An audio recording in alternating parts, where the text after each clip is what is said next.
know, this was a great experience, you know, just hanging with Tony, just seeing what he's doing, developing relationships, seeing that better ways to do things, better ways to develop these relationships and to get referrals, and not be worrying just about today, but what's going to happen 5 years, 10 years from now. And this is my second Go Light Your World seminar by Tony Denon. The last one was great, this one was great. This was a reaffirmation of some things that I learned before, and there's a couple of things now that I'm going to put into practice that I procrastinated on doing. So I would encourage anyone who hasn't been here to attend one of Tony's Go Light Your World seminars.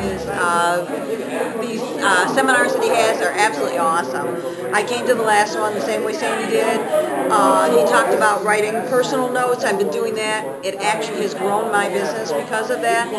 This has been a complete transformation for me the last couple of months. I used to be in the financial services, financial advising business. I am now in the people and relationship business. And that's one of the key things that I've learned here recently.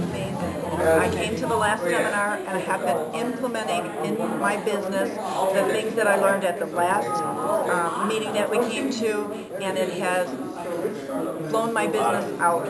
I am just doing so much better because I am putting these things into practice, and that's what it takes. Taking action after you find out this information and putting it into place. I am so excited that I was able to attend Go Light Your World today, Tony's seminar. I only wish I could have brought 100 other people with me because everything that was shared today was so encouraging, so valuable, and more than anything, just reaffirmed things that I know to do and just need to take action on. So again, I can't wait for the next one. Thank you so much, Tony.